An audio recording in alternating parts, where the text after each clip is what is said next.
So, ladies and gentlemen, Major Dan Pantaleo. Thank you. Thank you. Thank you. It's a pleasure to be here. Absolute honor for me to be here. What a great venue this is to discuss heroism. It takes many different shapes and forms, and I'm really honored to be here. Thank you for inviting me and allowing me to share a little bit of my story with you. I'm blessed to be able to travel the United States and speak to different audiences. I talk about leadership, I talk about paradigm shifts, but I always weave in my story about what occurred at the Pentagon for me at 9/11, the 4 days that I spent there leading the recovery efforts. It's come to help define who I am as a person. It tested my mental, moral, and physical leadership capabilities, and I believe it helps also define us as Americans in many ways. To start this off, I want you to know that you have a date with destiny. Everyone out here will experience a date in the future where you will have your own crisis that you'll have to work through.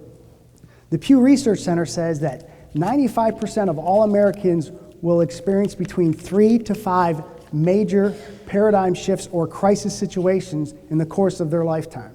3 to 5 major paradigm shifts in the course of their lifetime. These paradigm shifts and crisis situations rock you to the core. There won't be procedures or manuals or templates that help guide you through.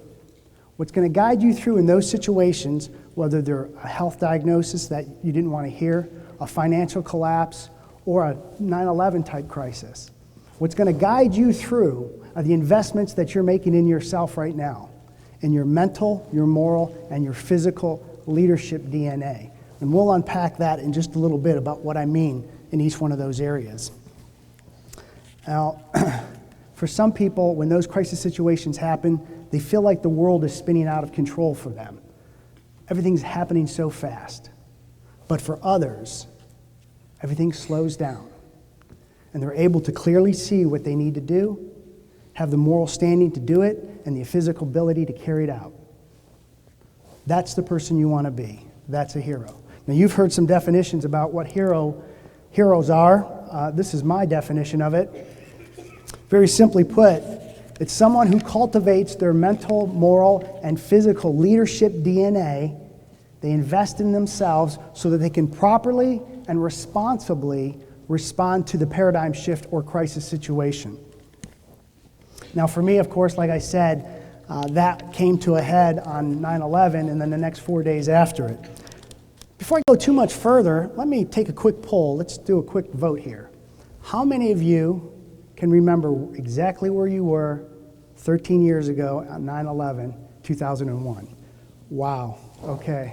I figure if you're over the age of 20, you can, but sometimes with high school or junior high children, they don't remember it quite as well.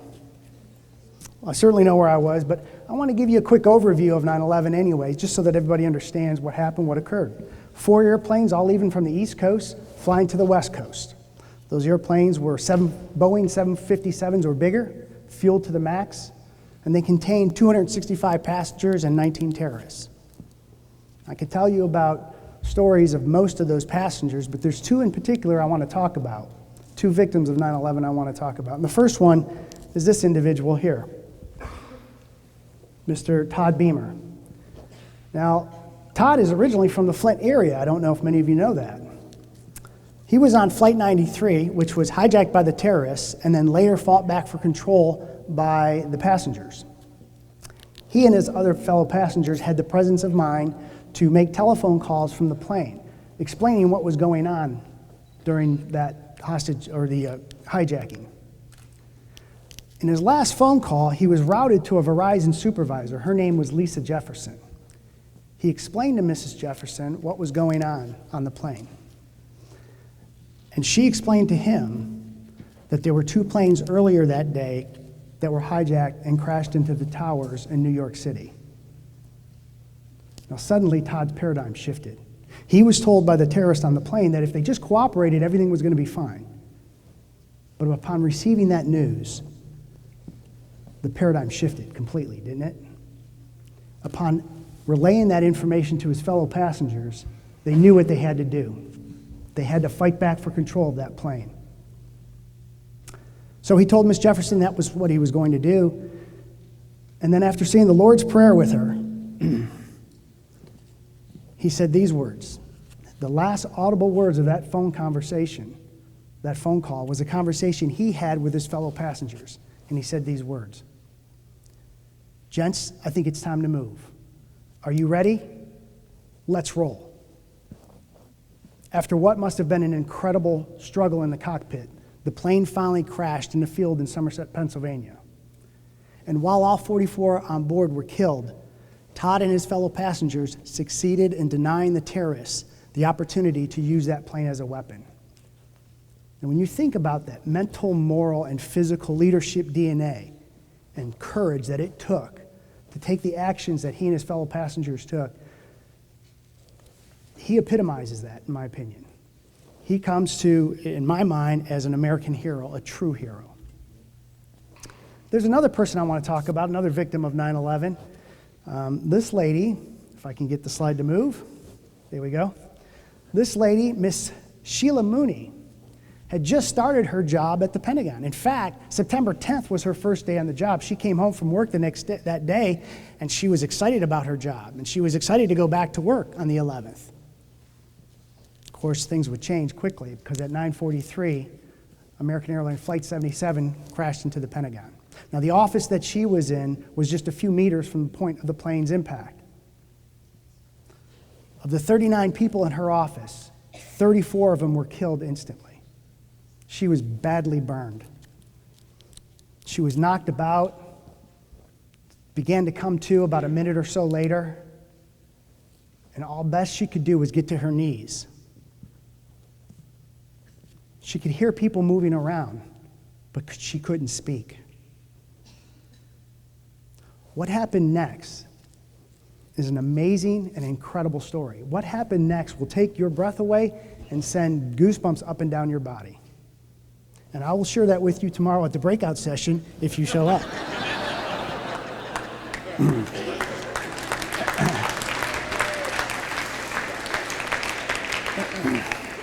Like I said, there were other stories of 9/11 that I could share with you, and I think you saw the video of the recovery of the Marine Corps flag. This is a photo of the Marine Corps flag, and you could see where it was perched up on the 4th floor of the Pentagon. I talk about it in my book, and I can tell you this, that while I was at the Pentagon, all 4 days there, I was challenged mentally, morally, and physically, and sometimes all at the same time.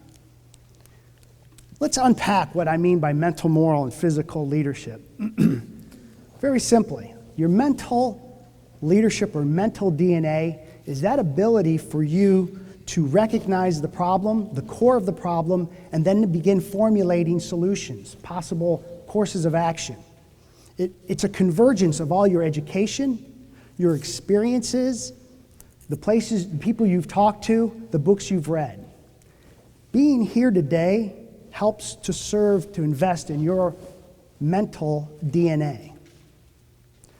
Moral DNA. Moral DNA is essentially that compass that exists within you that tells you what's right and what's wrong. It's what encourages you to make good decisions. It's a convergence of maybe your religious experiences, spiritual experiences, ethical training that you've had. It all comes together, and it tells you that the course of action you see as a solution is either right or wrong.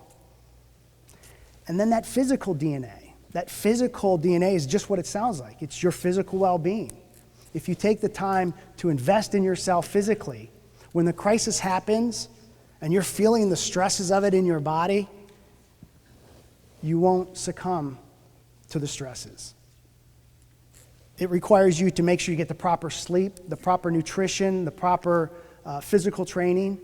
All of those things come to a convergence and make up your physical DNA. And those three elements, the mental, moral, and physical DNA, serve to define who you are in that crisis situation. Now, the takeaways are real simple.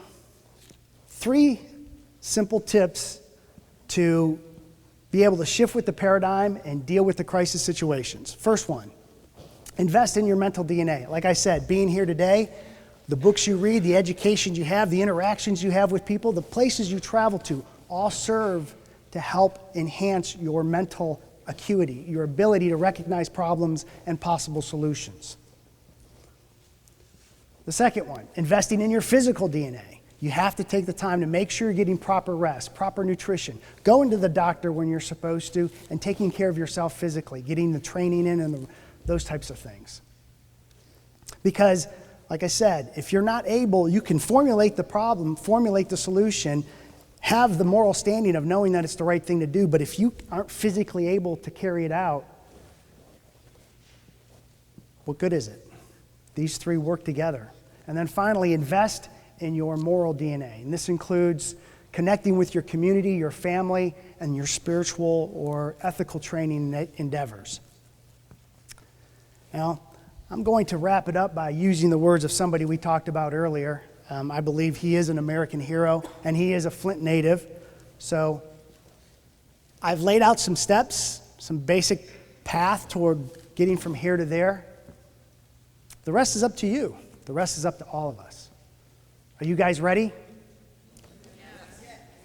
Let's roll. Thank you.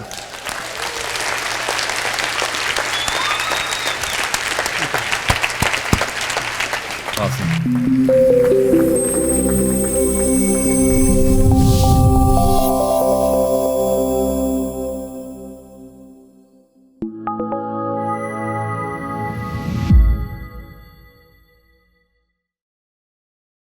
The Hero Roundtables are the global events that ask the question, what is a hero? You've just seen one hero talk.